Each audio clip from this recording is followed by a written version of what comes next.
Thank you for having me. It is great to be someplace where I can say Ratf ked after being on the radio doing Q&As. Well, this has been quite a week already. We saw in the Brexit results last night the impact of an angry, frustrated nationalism. Some of us see that mood reflected right here at home in the presumptive nominee of the Republican Party. The night before, we watched angry, frustrated Democrats stage a sit-in on the floor of the House of Representatives to protest inaction on a series of post-Orlando gun control measures. Fired-up Democrats energized their base, won social media, and dreamed of gains this November by taking a radical stand on an issue with broad popular support and deep emotional resonance. I want to suggest tonight, however, that the anger and frustration in our politics, the dysfunction and the extremism, the disconnect between a broad popular will and the kinds of action we see coming from Congress and state legislatures springs from a root cause.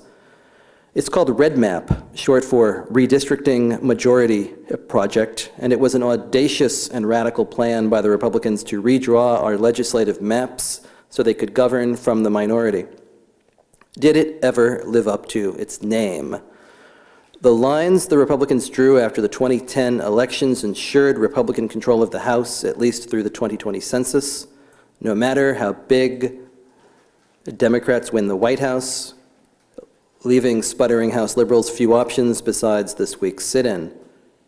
But the new lines also created so many uncompetitive districts, 400 of the 435, so tilted we barely need hold the election, that it changed the tone and tenor of the GOP as well, creating the conditions for Donald Trump to walk away with the party. This practice is commonly called gerrymandering.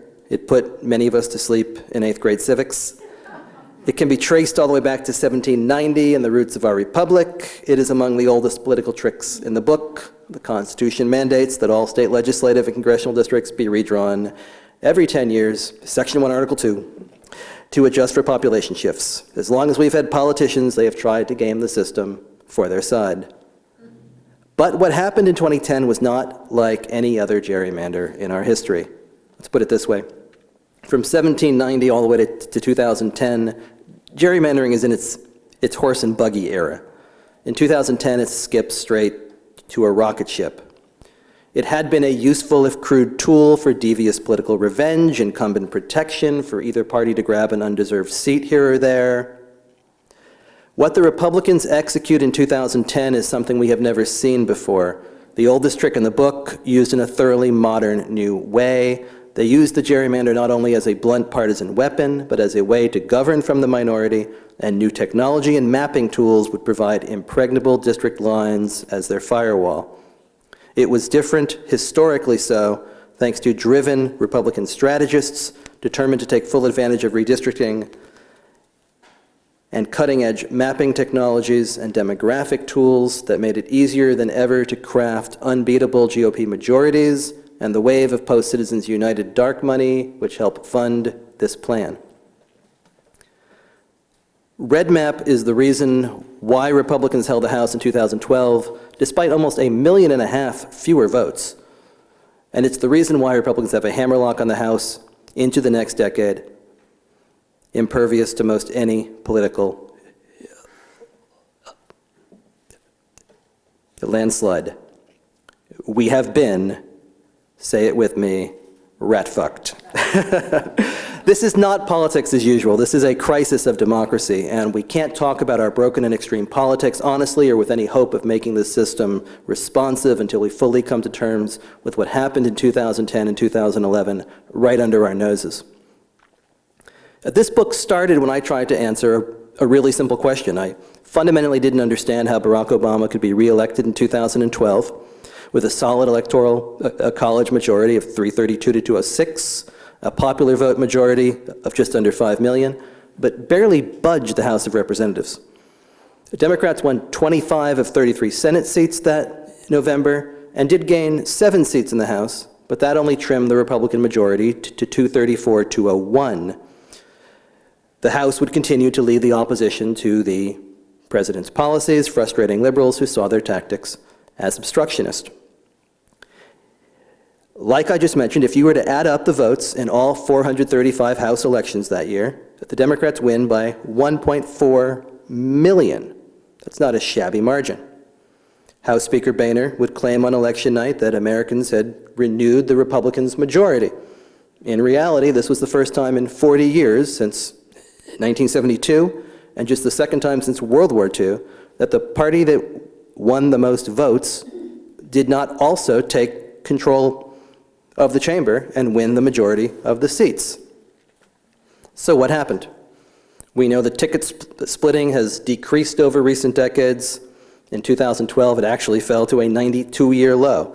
So it wasn't that people voted for a Democratic president and a Republican House as a check on his power. That's when I came across a group called the Republican State Leadership Committee and their plan called Redmap. Their strategy emerges from the Republican doldrums after being routed in 2008.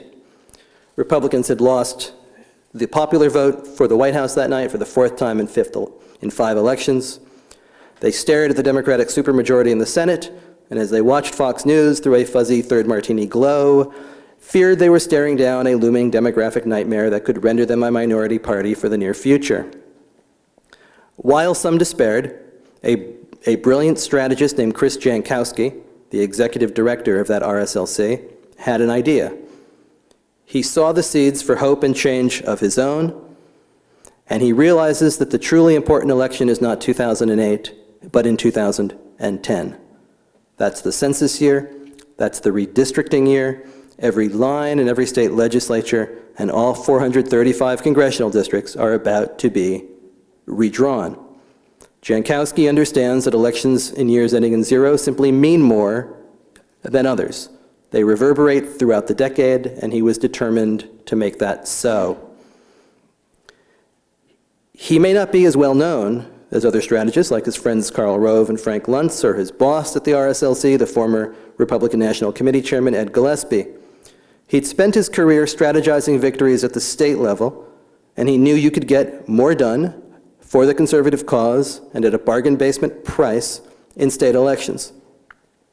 This is why he's able to envision a bold national redistricting play that had eluded strategists of both parties even as they gerrymandered for 200 years.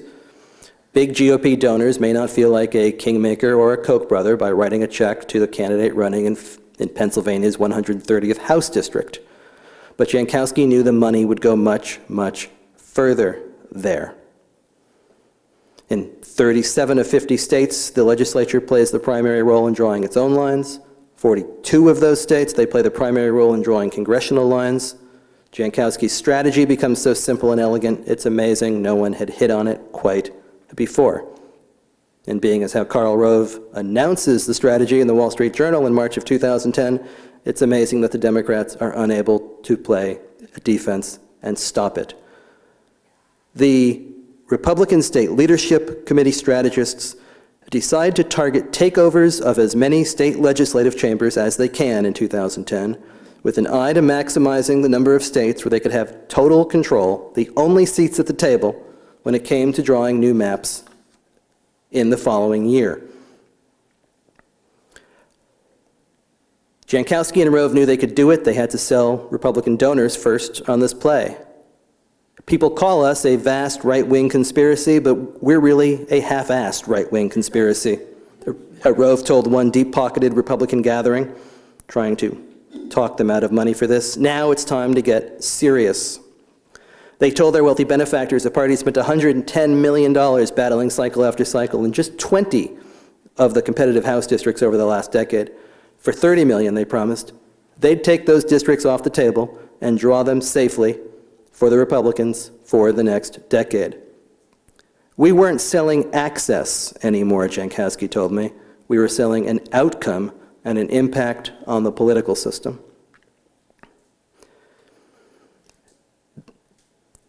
They spent $1 million on Ohio State House races, flipping the chamber and giving the Republicans complete control over the redrawing of 132 legislative districts and 16 congressional seats.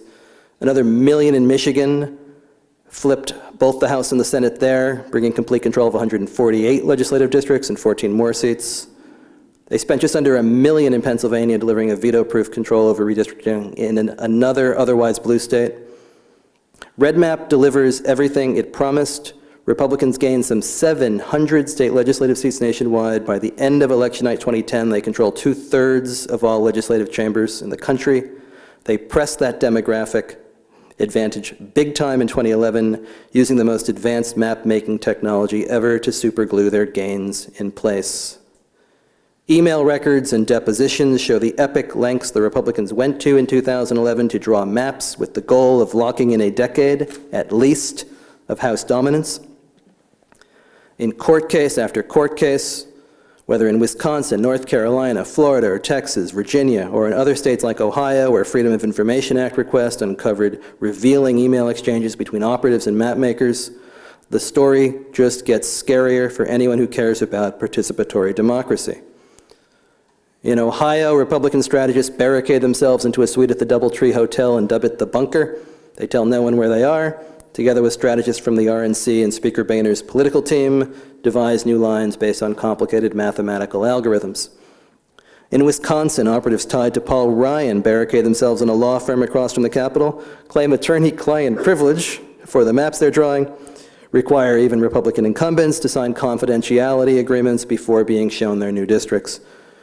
In North Carolina, they bring in a master map maker named Tom Hofeller, who treats redistricting like it's espionage and gives colleagues a presentation warning them not to use their email, not to use their computers visible, and not to fire the staff before they're sure the process is done.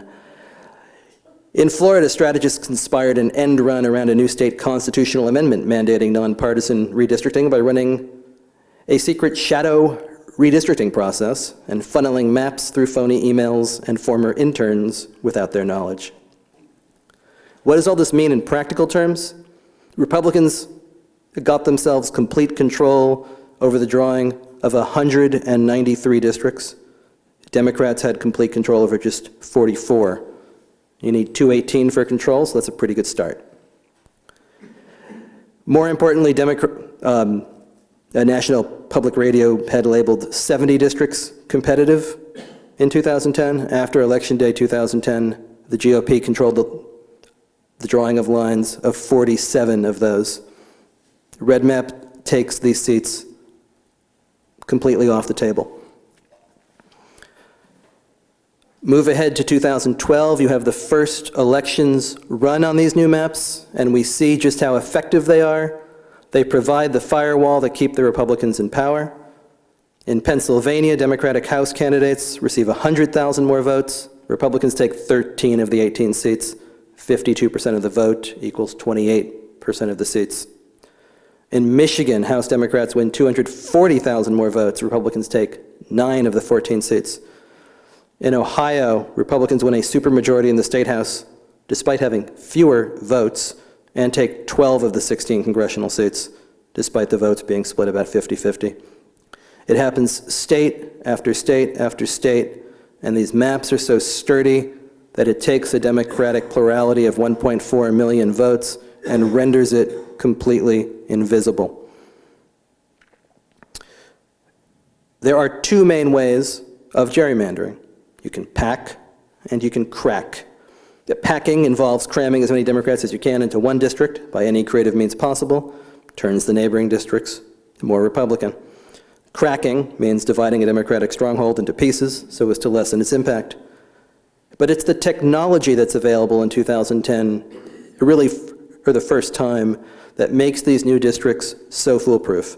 They're drawn with a sophisticated and expensive program called Maptitude, which comes preloaded with reams of census data, economics, ethnicity, religion, specific demographic breakdowns of all types. Then you can add on to this any public record data set. One of the Arizona map makers showed me how it works, how you can factor in election results, voter turnout, and all of this on the level of precincts and tiny census blocks on down-ballot elections going back years. Then if you want, you can add in private data sets, magazine subscriptions, popular browsing histories by zip code, an entire cloud worth of consumer preferences and buying patterns. With so much information, Map makers in 2010 are able to draw precise, perfect boundaries that they knew would be reliable partisan performers for the next decade. They could shift the lines in any direction and immediately understand how it would influence the results. These programs are only going to get more powerful next time. One maptitude expert told me that by the 2021 redistricting, you'll be able to use all this information to generate a predictive algorithm of how a district is likely to change and evolve over the next 10 years, meaning you'd have a sense of how moving any line would influence the results even further down the road. There are a lot of dangers in this for democracy, yes, but also for the partisans playing cartographic gods. You might argue that the Republicans got too cute, that this has backfired on them in some ways, that they guaranteed themselves control of Congress, but they also generated a Republican caucus they cannot control. For example, when Republicans redistricted North Carolina, they took the city of Asheville, a funky college town, and it had been represented by a conservative Democrat named Heath Shuler, who you may have seen here when he was a quarterback for the Washington Redskins. And they cracked the Democratic vote in two and divided it into two districts, both won by very conservative Republicans. Asheville would now be represented by Mark Meadows, a Tea Party conservative who campaigns on the platform of sending President Obama back to Kenya. He's no more enamored of Speaker Boehner. It's Meadows who, as part of the renegade House Freedom Caucus, a group of conservatives pure in their distaste for deal-making and made up almost entirely of Republicans elected on these new maps this decade, who files the parliamentary move which leads to Boehner's undoing as Speaker. The establishment falls and fared no better this year in the presidential campaign, as once presumptive nominees by the name of Bush, Christie, Rubio, Kasich, and Walker might tell you. This is what we've done. By creating 400 plus of 435 districts where there is no true competition outside the party primary, members from these districts need only guard their base. Compromise, governing, common ground, all of the things central to the art of politics are the exact things that threaten their livelihood. These congressmen need not talk to the rest of us, and indeed, they are insulated from any response we want to give them at the ballot box. Uncompetitive districts have made the government responsive only to the extremes. They are the reason why the debate within one party looks a lot like, I'm really crazy. No, you are not crazy enough. I am a much purer breed of crazy than you. They are the reason we can't get action on issues where the great center agrees, and there's agreement on immigration, on climate change, on Planned Parenthood funding, on guns. This is not going to be easy to undo. It's not a case of winning one election. The system has been knotted up at all different levels, state houses, Congress, state judiciaries, and it can take years and many election cycles for these far-reaching consequences to be cleared away. The Democrats are trying to run the Republicans' play themselves in 2020, but they will have less money, no element of surprise, and the hardest challenge of all, winning on maps so tilted that they've rigged the game, let alone voter ID laws and restrictions on early voting. We are the only democracy in the world that allows politicians to choose their own voters and draw their own lines. We want our votes to count, our elections to matter, but when our democratic institutions become separated from the popular will, they cease to be effective or democratic. The very constitutional notion of the House as a mirror of popular views comes into question. The idea that nothing happens when a majority expresses disfavor with a party in power is the opposite of participatory democracy. The trendy headline this week is that a Clinton landslide and a Trump debacle could tilt the House to the Democrats. One hesitates to call anything out of reach during this campaign season, except that. You can take this one to the bank. It can't happen on these maps.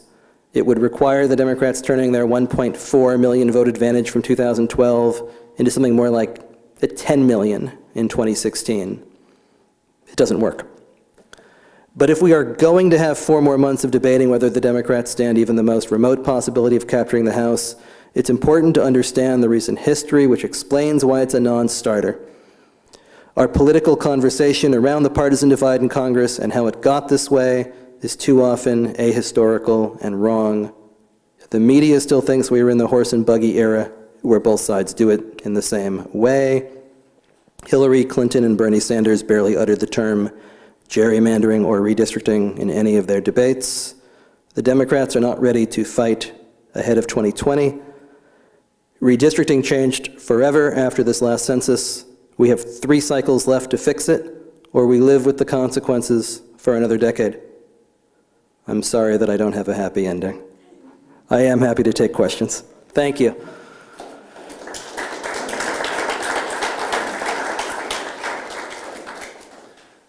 My wife and I worked very hard and have for a long time to get Democrats elected. And over I find that Democrats just play the patsy when it comes to these GOP tricks. It's not just recently. Gerrymandering is one thing. Vote flipping by electronic data devices is another. And I doubt that George Bush ever won the 2004 election. But yet, the Democrats, I've warned top Democratic leaders over and over. I said, watch out for these tricks. And yet, over and over, they say, oh, the party will take care of it or whatever. And nothing gets done. Do you have any explanation why the Democrats are such patsies when it comes to these tricks? It's the million-dollar question. I don't have a good answer to it. I mean, I could offer a few theories. I mean, the leadership of the party is super coastal, and they don't always understand what is happening outside of those coasts. If you look at where the big gerrymandering gains have been done, these are in industrial states, these are in the South, and sometimes when you are representing districts from other parts of the country, you understand what's happening a little more clearly. They were warned about this, you know. I mean, Karl Rove writes this piece in big flashing neon lights. So they didn't need to have the imagination or the vision to come up with this play. All they needed to do was read the Wall Street Journal and recognize where they had to play defense. And I mean, Jankowski tells me how throughout the fall of 2010, he's running around all these states, and he can't believe the Democrats aren't out on the playing field with him trying to, you know, even attempt to match what he's doing. And nobody is. They have the field to themselves. I mean, it's a catastrophic strategic failure on so many levels. And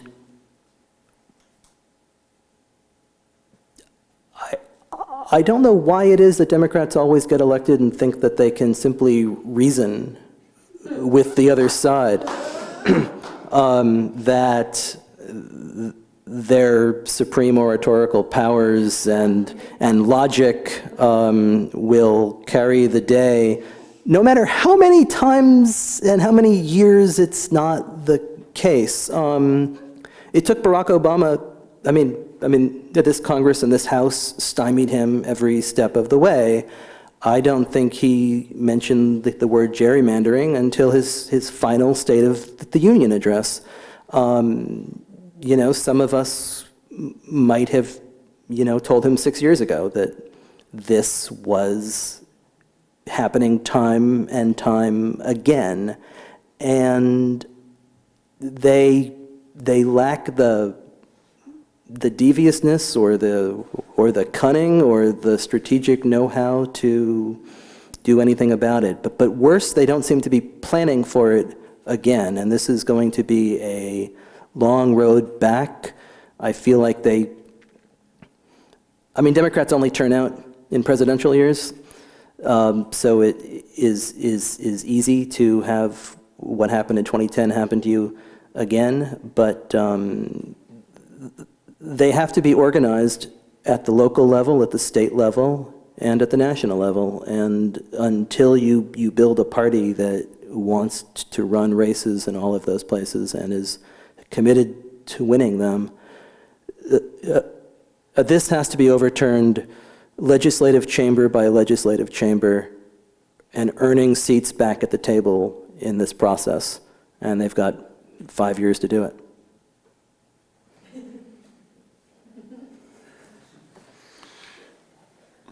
Hello.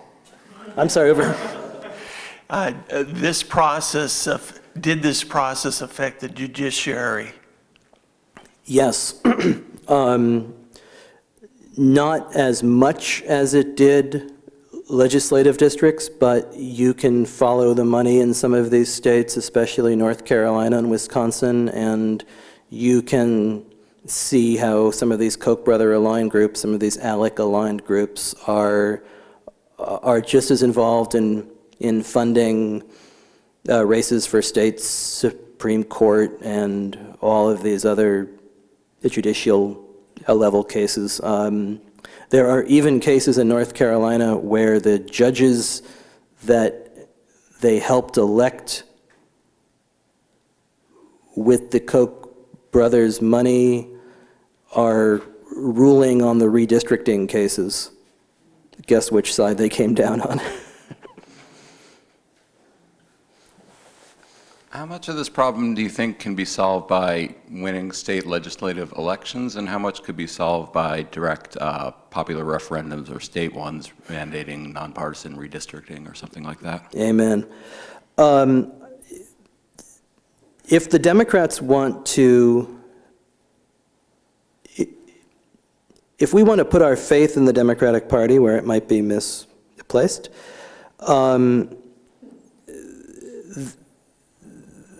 their game needs to be winning back legislative chambers. And they have to do so before the next redistricting. But the way that they want to do that involves sinking $70 million into something called Advantage 2020 and trying to do the same thing that the Republicans did last time. Go into state races with a lot of money and try to, upend those races. It just brings more money into the system. It brings more negativity into the system. It brings more. It makes it harder for regular people to run for office. It's not a recipe for good politics.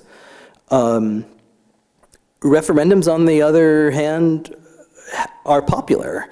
I think that people understand that this is a problem. It appeals to our fundamental sense of fairness, which is something that there's enough good-minded people on both sides of this, on all sides of this, to believe in these ideals that the side with the most votes ought to win, that our elections ought to be about a persuasion and building a mandate for solving problems and moving forward. And when you have had referendums in red states and blue states and purple states, Ohio, Florida, Arizona, California, they have passed with upwards of 60% of the vote, and usually they lead to more competitive districts. It doesn't always take the partisanship out of it because it depends on how you constitute a commission. Sometimes the commissions just end up being appointed by the same politicians, and it just becomes a proxy fight, and it just moves it into a smaller room. But a commission that has specific statutes to follow in their work may well be the best way to make this happen. Yeah, the first part of my question is, have you found leaders around whom we could coalesce opinion and effort in the process of going around the country? I have not found anybody in the Democratic Party really taking this seriously, and I talk to lots of people. There were Democrats who, in the last decade, tried to put up, national redistricting plans. John Tanner of Tennessee tried, Martin Frost tried. There were lots of folks who attempted this, and the leadership of the party, even when they were in control, had no interest. Seems to me it would be a pretty terrific agenda for the Sanders campaign, talking about a political revolution to put its muscle behind right now. Well, I assume you have a website, and perhaps the people who are interested in pursuing this could use that website as a organizing tool. I mean, there's a great group called Fair Vote in D.C. that has, a number of really interesting plans and proposals around this. Some of them seem a little probably radical to people who are used to a system working one way, things like multi-member districts or instant runoff voting, but they're the kind of reforms we ought to also be thinking about. Thank you. It sounds like the application and use of technology was a very big factor in what the Republican strategy was. And I'm wondering about the origins of that, how they managed to basically one-up the Democratic Party, and whether the Democratic Party is getting any traction with regards to technology and the use of it. It's amazing that this happens in 2010, because in 2008, the Democrats used technology so brilliantly in the Obama campaign to, micro-target and identify, possible voters, and to get out the vote, and to really target messaging to specific voters. And then they just are completely unprepared for redistricting, and they don't see the challenge in the same way. I think perhaps because it had never been done before, they just, fall on their faces. I mean, Tom Reynolds, who was the Republican in charge of their campaign in 2010, says to me that these Obama guys were really, really smart in 2008, and we just plain skunked them, in the state house races. I think that they're aware of the problem now, and that on the technology side, they will at least be ready next time. I just don't know if they can win enough elections on these maps to have enough seats at the table to do anything about it, even if they figure out, what these algorithms are capable of. Thank you. Hi. Hi. It looks like from this plan it's even more evil than what you're talking about, because to me it looks like the Republicans always try to reduce the number of voters so that they fire up their base and then they can win the election. And this will probably cause even more people to stop voting because they don't see themselves represented and they think their vote is not representative. But my question is about 2000 election. So Al Gore won, won the popular vote. Was there something similar to this that happened in 2000, or is it just regular representative democracy? I do not know. I mean, that was a completely different set of maps. So your 2000 election would have been run on the 1991 maps, and this had not quite progressed to that level of gamesmanship at that point. In 1991, it's a fairly even split, I believe. I think by 1991, Democrats were actually drawing more lines than Republicans were. They were simply doing it in the old horse and buggy way of, saving an incumbent, maybe trying to get an extra seat here or there. Both parties kind of getting together, being like, well, there's a couple more of you, so we want to keep our seats. I mean, even in 2000, so after the 2000 census, the 2001 redistricting, in which the first election is run in 2002, I mean, Democrats hold a small advantage then. I think they drew 135 lines, Republicans drew 108. So it was pretty close still at that point in time, with the other ones being, done by commissions or in states where the control was split. And then you go to the decade after that, and suddenly it jumps to 193 to 44, and you see the strategy at work and the imbalance at play.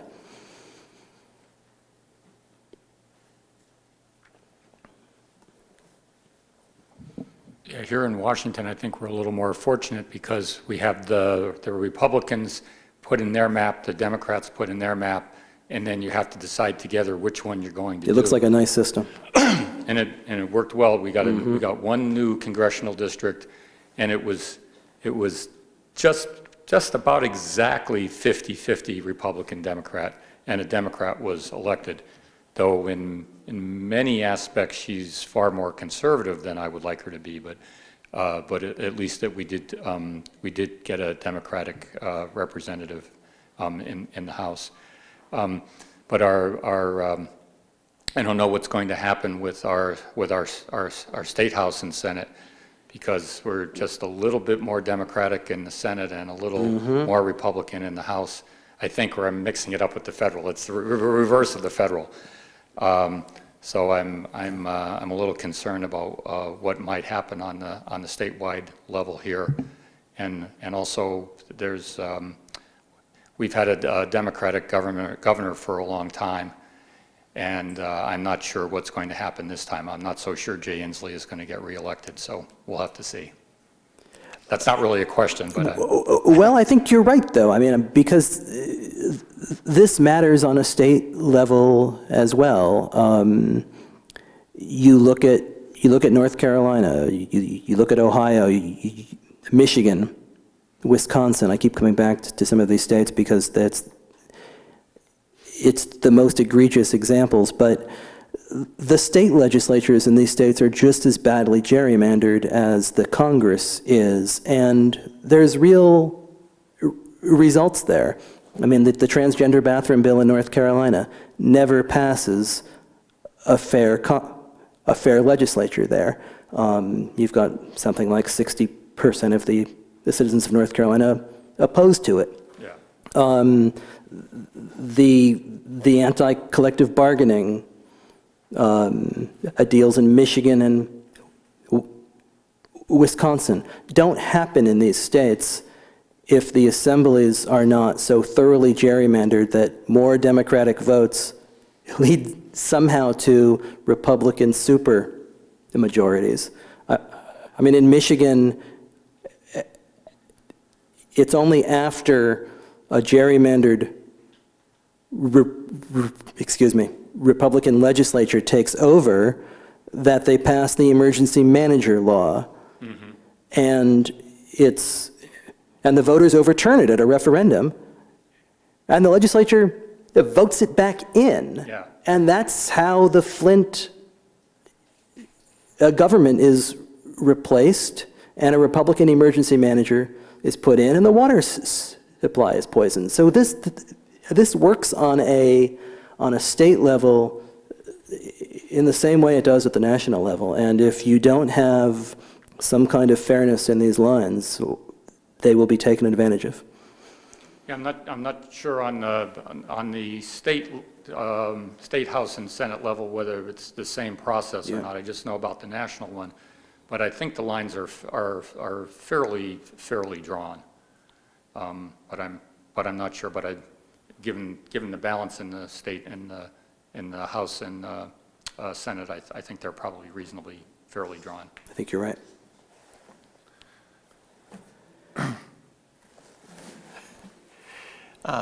This is a little off the subject, but based on your experience, do you see a lot of abuse in Texas with electing judges and judicial decisions?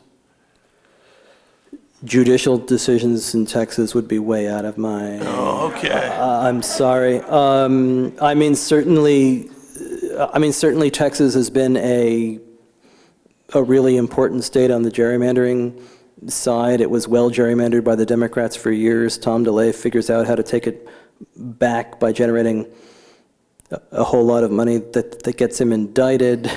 It's been a pretty good back and forth in Texas. It's been a real political fight there. And what you saw in the last go around was some of the craftiest usage of the Voting Rights Act that maybe I've ever seen. They got 3 new seats in Texas, and they wanted to give them the appearance of being minority seats. So they found a college professor in Oklahoma who is brilliant at drawing the lines by using voting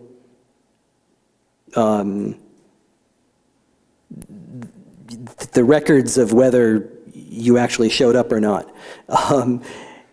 And they drew the lines on this block-by-block knowledge of whether these specific Hispanic voters in these neighborhoods actually turned out. And they drew 3 seats that Republicans could win that looked like they were Latino seats, but it's totally on paper.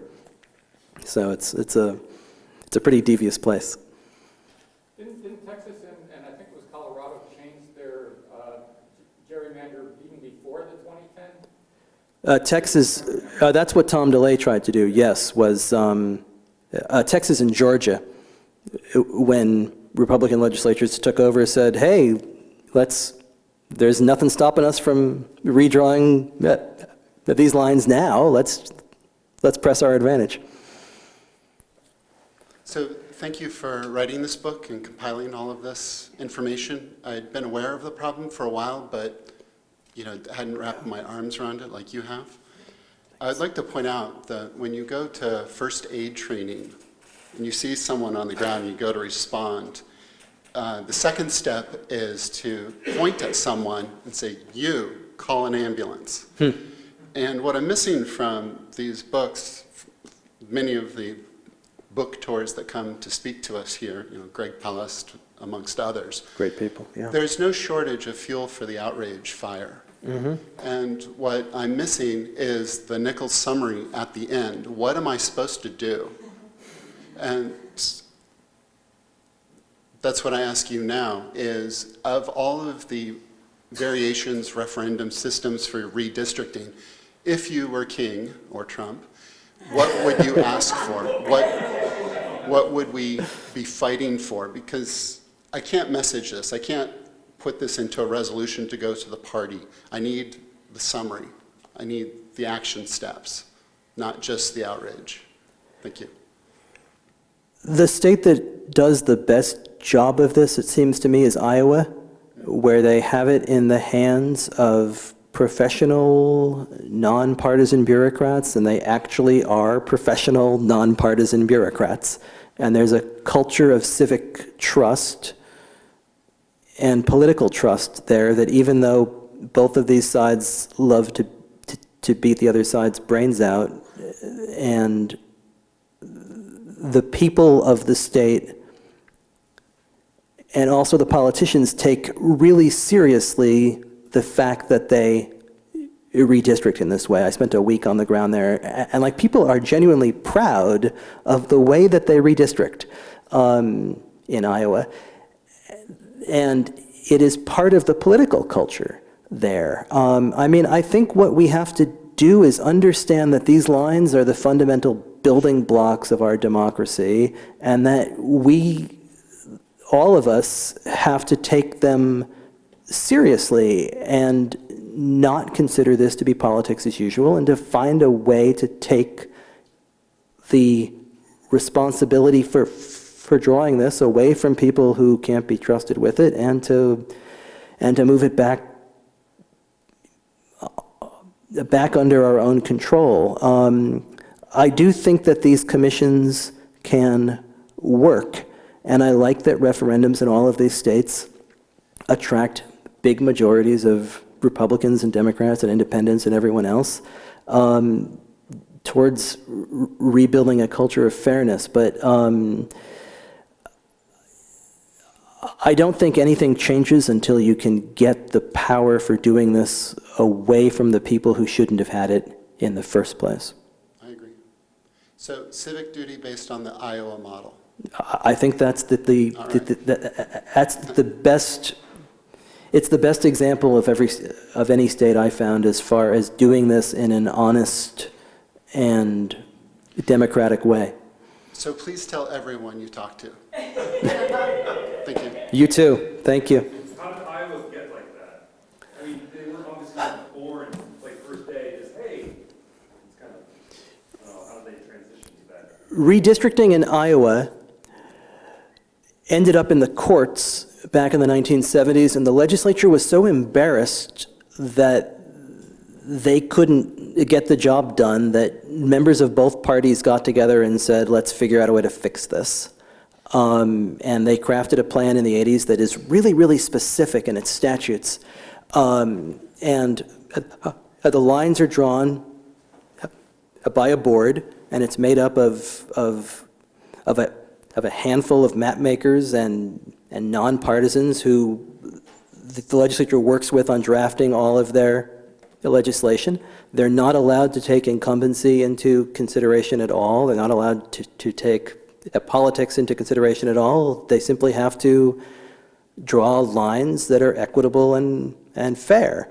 And they managed to pull it off. The legislature gets to vote the plan up or down, and if they vote it down, they send it back to the board for another go-around, but they don't get to, any extra insight or any extra, chance to offer an opinion on it. And they may like the second version less. But it's insane almost that you actually have in Iowa the state house speaker is a Republican, and he runs the state legislative version of the RSLC, and the Senate president is a Democrat, and he actually runs the Democratic version of this. So both of them are eagerly trying to flip chambers in other states, but would never dream of doing it at home in Iowa.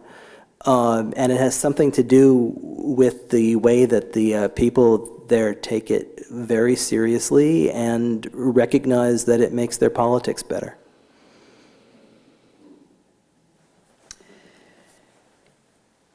So, at the risk of sounding really silly, I haven't been able to quite understand how it is that the redistricting was gerrymandered so much in favor of the Republicans. So my question to you is there any recourse for districting in a non-partisan, if there's no districting in a non-partisan manner, is there any recourse to this? Not really, is the short answer. Every state has their own process. And what the Republicans did so well in 2010 was try to understand what that process was in every specific state, and then to try to control every member of the board. So say in Ohio there's a 5-person apportionment board. They set out to be sure that they controlled all 5 seats. In North Carolina, it's the legislature, the House and the Senate, who have the only say. Even the governor has no say. So they set out to be sure they had both branches there. It's a little different in Michigan, so they had to be sure that they had all of these pieces in place in each of these states. And then once you've done that, you don't even have to have the Democrats in the room. Once you have control of all of the people who are responsible for this, you can then force a plan through. There is no Supreme Court ruling that has ever said you can't gerrymander for partisan purposes. The last time this came before the court was in the mid-2000s off of a Pennsylvania case, the Veith versus I always pronounce this wrong, Jubilerer. It's a tough one. And Scalia, in this case, tries to take off the board forever, the idea that the court could ever overturn a partisan gerrymander. And his side carries the day, except Anthony Kennedy has, a different concurring opinion. But Kennedy says, I'm open to a standard for recognizing and identifying what actionable partisan gerrymandering would be. It's just that I don't see it here. And I don't know, someone has to show me what a justiciable standard would be. The Supreme Court knows pornography when it sees it, but it doesn't know partisan gerrymandering when it sees it. So there are a number of cases that are trying to work their way through the system, trying to appeal to Kennedy's plea for something. There's a case in Wisconsin right now where a bunch of professors believe that they've figured out something called the efficiency gap, which is designed to show mathematically when a party has taken control by intentionally wasting the other party's votes. And that could reach the court in the next couple of years, but that's the best chance for a Supreme Court ruling on this. Yeah, hi. I know that the Redmap was so effective in 2010 that it almost seems fruitless in order to try to go for House races in 2016 and 2018.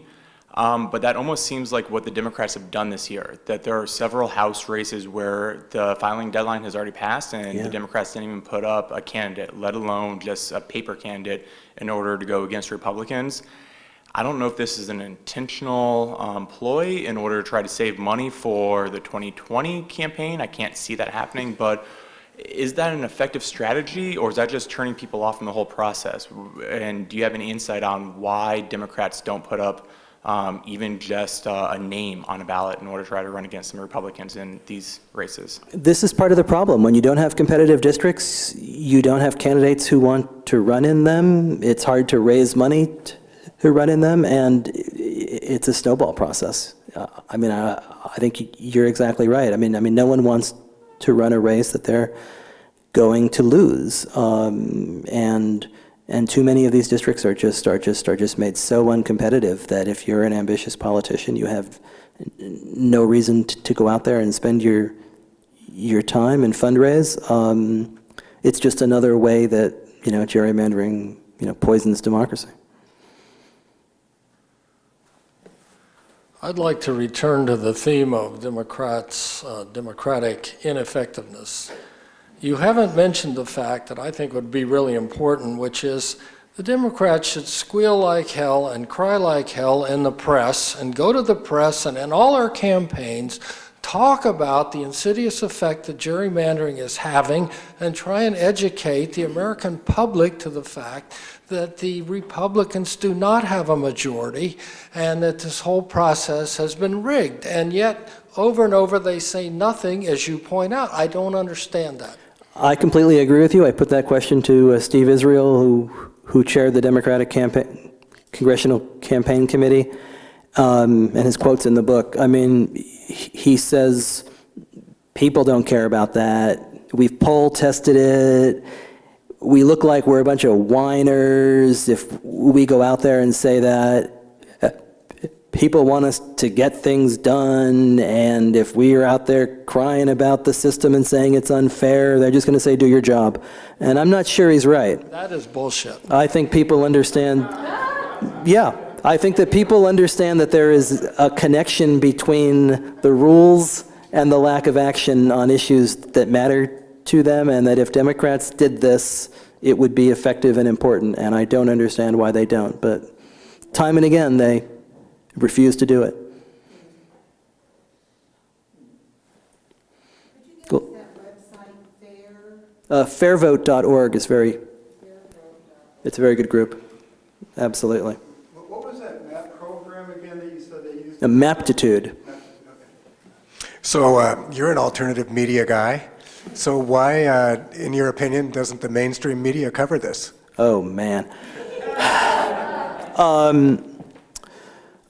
The mainstream media loves both sides do it stories. The mainstream media loves, it doesn't want to make any judgment on it. And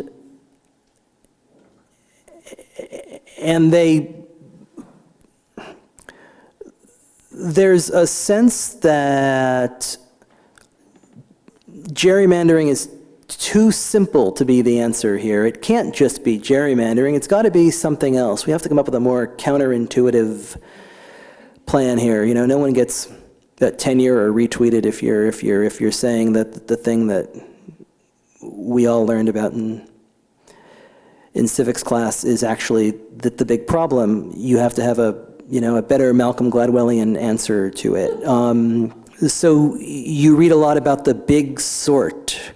We have sorted ourselves because Democrats only want to live around other Democrats. And it's not that it's gerrymandering, it's that it's the big sort.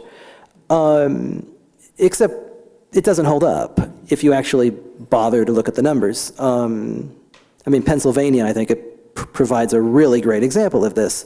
In 2008 and in 2012, both years, a Democratic